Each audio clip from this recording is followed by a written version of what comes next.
The Secret Garden by Frances Hodgson, Burnett 1. There is no one left. When Mary Lennox was sent to Misselthwaite Manor to live with her uncle, everybody said she was the most disagreeable-looking child ever seen. It was true, too. She had a little thin face and a little thin body, thin light hair, and a sour expression. Her hair was yellow, and her face was yellow because she had been born in India and had always been ill in one way or another. Her father had held a position under the English government and had always been busy and ill himself, and her mother had been a great beauty, who cared only to go to parties and amuse herself with gay people. She had not wanted a little girl at all, and when Mary was born, she handed her over to the care of an ayah, who was made to understand that if she wished to please the Mem Sahib, she must keep the child out of sight as much as possible. So when she was a sickly, fretful, ugly little baby, she was kept out of the way.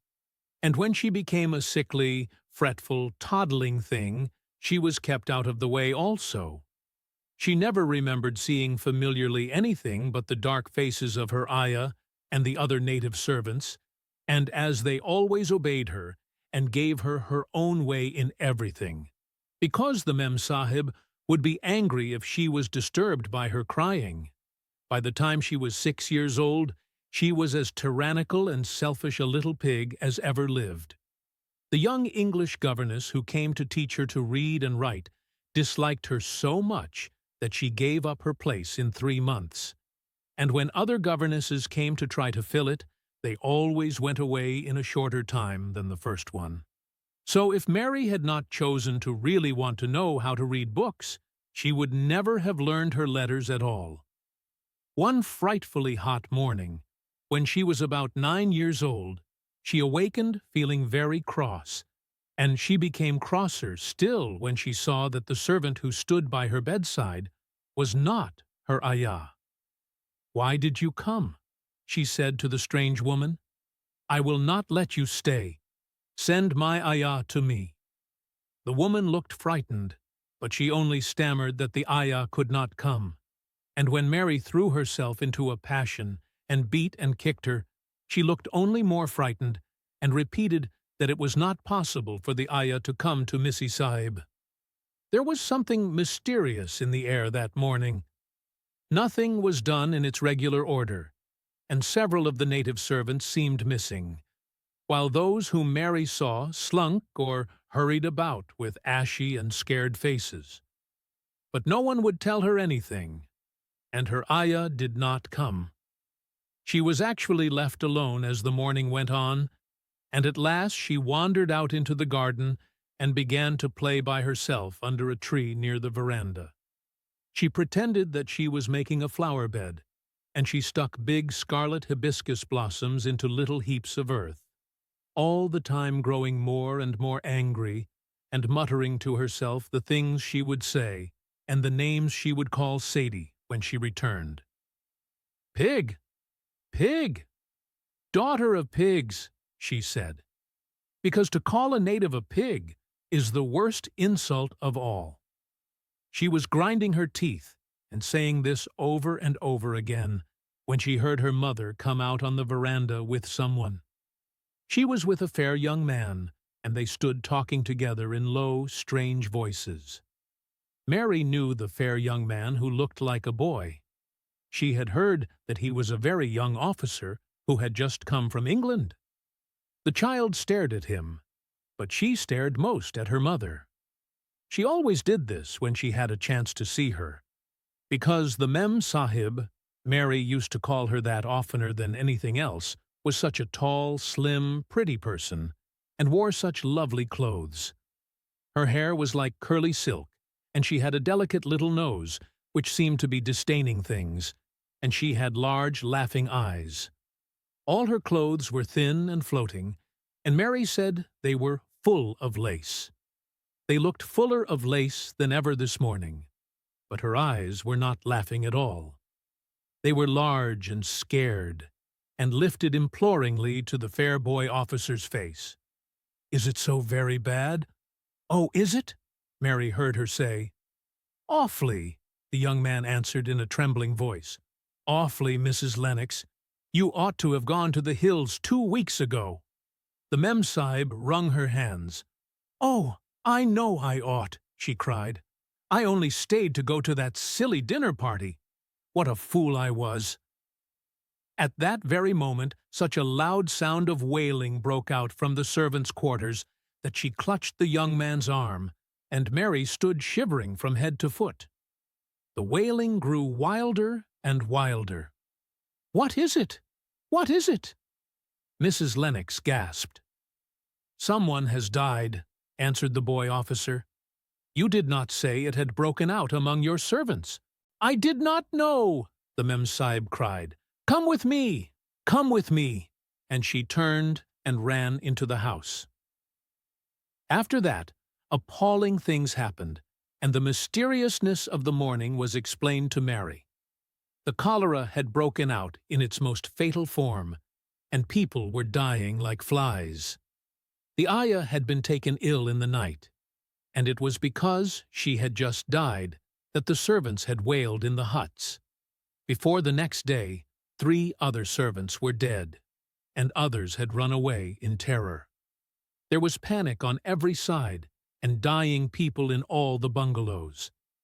During the confusion and bewilderment of the second day, Mary hid herself in the nursery and was forgotten by everyone. Nobody thought of her, nobody wanted her, and strange things happened of which she knew nothing. Mary alternately cried and slept through the hours. She only knew that people were ill, and that she heard mysterious and tightening sounds. Once she crept into the dining room and found it empty, though a partly finished meal was on the table and chairs and plates looked as if they had been hastily pushed back, when the diners rose suddenly for some reason. The child ate some fruit and biscuits, and being thirsty she drank a glass of wine which stood nearly filled. It was sweet, and she did not know how strong it was. Very soon it made her intensely drowsy, and she went back to her nursery and shut herself in again, frightened by cries she heard in the huts and by the hurrying sound of feet. The wine made her so sleepy that she could scarcely keep her eyes open, and she lay down on her bed and knew nothing more for a long time. Many things happened during the hours in which she slept so heavily, but she was not disturbed by the wails and the sound of things being carried in and out of the bungalow. When she awakened, she lay and stared at the wall. The house was perfectly still. She had never known it to be so silent before. She heard neither voices nor footsteps, and wondered if everybody had got well of the cholera and all the trouble was over.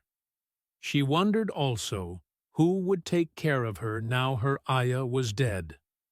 There would be a new ayah, and perhaps she would know some new stories.